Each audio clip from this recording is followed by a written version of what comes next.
Imagine being trapped in a dark, damp room with total isolation and no sunlight, no fresh air, and no way to see the world outside. My family knew I was in there. They even sent me food through a narrow squeeze tube in the wall.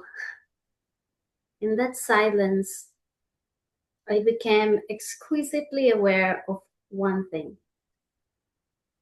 my own heartbeat. I could feel the world moving outside, but I was powerless to join in. I had to wait and I had to endure. Does that sound like a psychological thriller or a tragedy?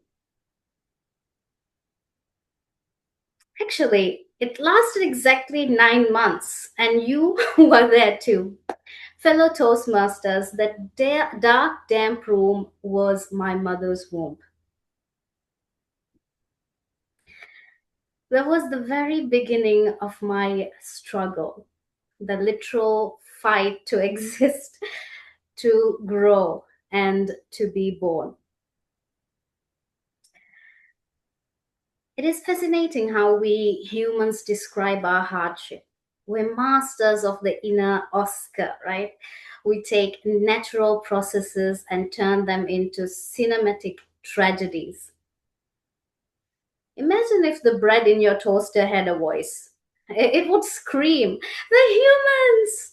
They have trapped me in a cage of heated metal. Oh, they're turning, burning me alive. I'm fading, I'm turning brown. Oh, the humanity," right? But we know better that bread isn't being tortured, it's being toasted. It's becoming something better than a limp slice of dough. In the Quran, Allah subhanahu wa ta'ala reminds us, "Verily, with hardship comes ease." With hardship comes ease. Not that it doesn't say ease comes with after the hardship. It says it is with it. The growth is baked into the struggle. My time in the womb wasn't a prison sentence. It was an essential hardship required to form a functioning human being.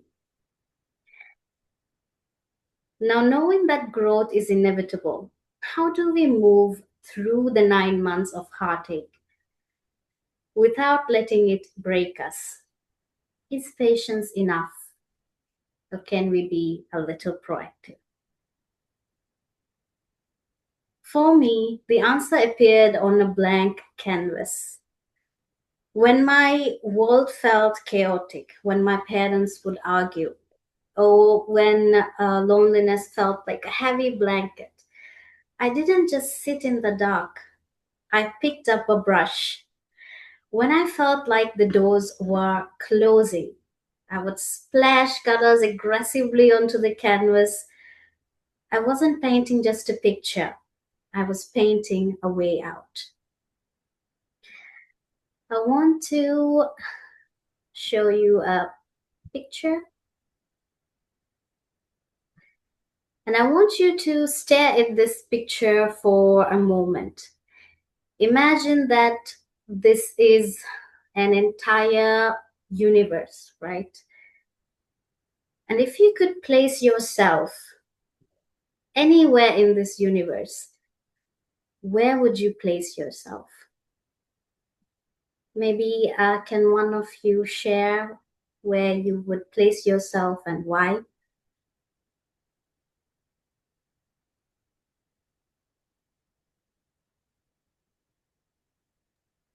You mean in the picture? Yes, I would say all the green areas all the green areas. And why would that be? because that color itself represents peace and harmony. Amazing. The reason.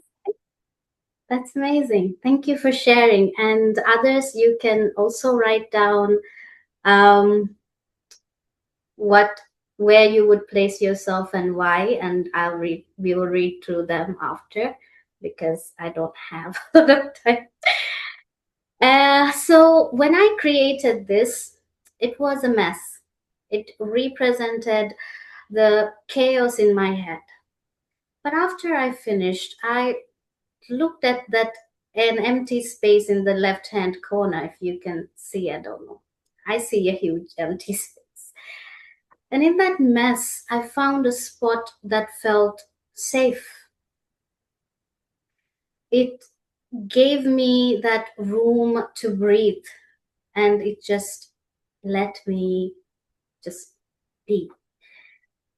The moment I identified that space, all the drama stopped.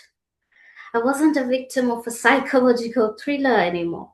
I was an artist directing the scene. This is the power of a blank canvas. It takes the dark, damp room of our struggles and turns it into a studio for growth. We are all 8.3 billion testaments to the fact that we survived the dark. All 8.3 billion of us, right? So don't just wait for the light at the end of the tunnel. Pick up a brush, find your canvas, and paint your way out. That's my time, and back to you, Toastmaster Marty. Thank you, Toastmaster. What an insightful speech. Amazing descriptions, and I really thought you were caught in a